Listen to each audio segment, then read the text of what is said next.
Hello class 10th और 12th, कैसे हैं आप लोग। मुझे पता है कि इस टाइम पे आप लोगों ने फॉर्म फिल कर रहे हैं, है ना। Online application for photocopy of answer book. बहुत सारे बच्चों को आंसर बुक की फोटोकॉपी मिल गई है और बहुत सारे ऐसे बच्चे जो अप्लाई कर रहे हैं और बहुत सारे ऐसे हैं जो अभी चेक करवा रहे हैं, है ना। तो आपको पता है कि किस तरीके से चेक करवाना है, किन टीचरों से चेक करवाना है, ये सारी बातें मैंने इसके पहले एक शॉर्ट्स बना रखा है, उसमें आप जाके देख सकते हो। कुछ बातें ऐसी है बेटा ना जो आपको बहुत अच्छे से ध्यान में रखना है, राइट।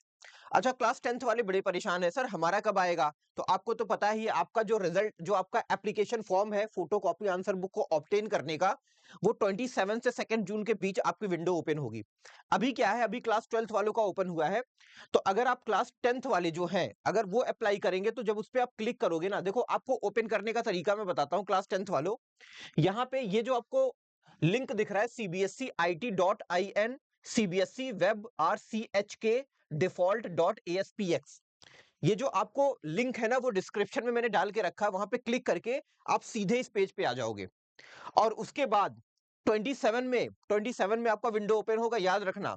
अभी क्लिक करोगे ना तो अभी आपको ऐसा दिखेगा, टू अर्ली, जल्द ही आएगा, ठीक है। अच्छा सर, अगर मान लो आ गया तो ये दिखेगा कैसा, तो मैं आपको बताऊं, जैसे क्लास 12th का दिख रहा है ना, सेम वैसा ही आपको दिखेगा जैसे ये क्लास 12th का है। क्या क्या फिलअप करना है, अभी से रेडी रहना। Roll number, 5 digit school number, centre number, admit card ID.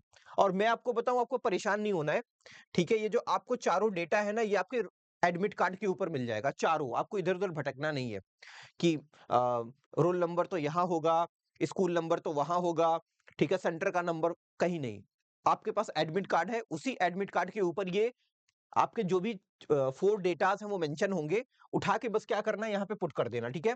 Roll number, 5 digit school number, centre number और आपका एडमिट कार्ड आईडी। जैसे ही पुट करोगे आप, तो आपको आपके सामने एक बहुत बड़ा आइकन खुल के आएगा। अब मेरे पास देखो कुछ किसी बच्चे का एडमिट कार्ड है नहीं, या फिर लाइव इस तरीके से दिखाना भी ठीक नहीं है, किसी का डाटा हम नहीं लीक कर सकते।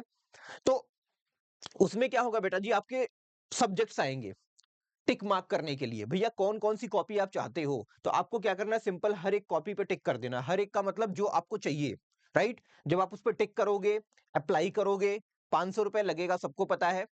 अप्लाई करने के बाद आपको फीस वहां पे सबमिट करनी पड़ेगी, ठीक है। अब आप दोबारा क्या करोगे, होम पेज पे आ जाओगे और यहाँ पे क्या करोगे, फी पेमेंट का ऑप्शन आएगा। आपने वहां अप्लाई कर दिया अपने सब्जेक्ट की कॉपी को निकालने के लिए, आंसर बुक को निकालने के लिए। अब फीस क्या होगा, यहाँ पे आपको पे करना पड़ेगा।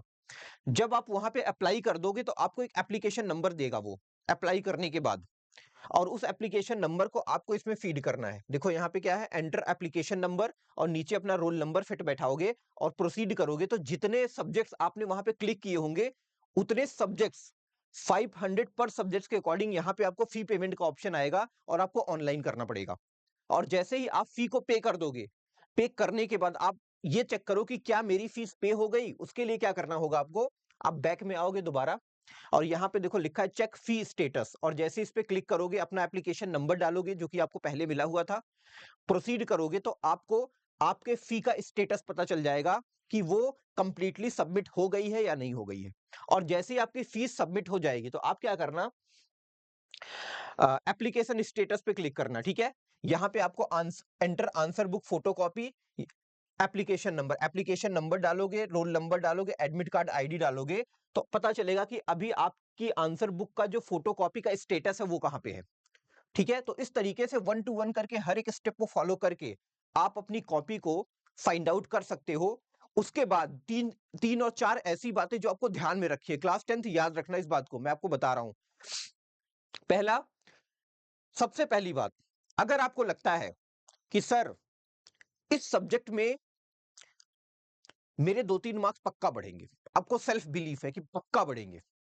अब सर बात तो केवल 2-3 मार्क्स की है, तो हम 500 रुपए क्यों खर्च करें, है ना, सवाल आएगा दिमाग में।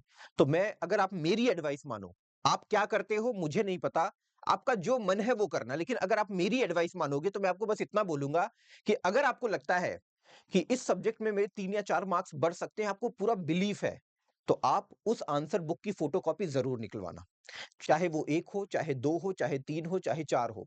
हो सकता है 500 रुपीज आपको थोड़ा महंगा लगे कि सर 500 रुपए लाएंगे कहाँ, लेकिन एक बात बताऊं बेटा, मुझे देखो, आपको हजार लोग मिलेंगे जो बोलेंगे कि 10th की मार्कशीट की कोई वैल्यू नहीं है, लेकिन एक बात मेरे को बताओ, जेन्युइनली आप ही बताओ, अगर मेरे से आज कोई पूछे कि भाई तेरे 10th में कितने मार्क्स थे, तो हो सकता है कि अभी तक करियर में उस 10th की मार्कशीट ने मेरे करियर में कोई बहुत बड़ा रोल प्ले ना किया हो, लेकिन जब कोई पूछता है ना कि तेरे कितने मार्क्स हैं, और अगर मार्क्स मेरे कम होंगे, तो हो सकता है एक पल के लिए जब मैं बताऊं तो मेरे को हेजिटेशन फील हो।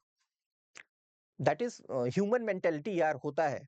ठीक है, बगल वाले के ज्यादा है, मेरे कम है, तो मेरे को थोड़ा सा हेजिटेशन होता है ना? तो ये जो चीज होती है बेटा ना, वो उस टाइम पे थोड़ी सी बुरी लगती है। मैं मान रहा हूं कि उससे मेरा करियर बिल्ट नहीं हो रहा है, बट मतलब लग रहा है ना कि हाँ यार, थोड़ा सा होना चाहिए था, है ना? अब ये एक बात नहीं है, ये लाइफ में कभी भी हो सकता है। तो फुल टाइम के लिए कहीं ना कहीं वो क्या होती है, हमारी लाइफ की साइन बन जाती है। और अगर हमारे पास मौका है कि हम अपनी लाइफ में जो साइन बन रहा है उसको बहुत बेहतरीन बना दें, और कहीं ना कहीं हमें मौका मिल रहा है, तो मुझे लगता है कि आपको मौका नहीं छोड़ना चाहिए, है ना?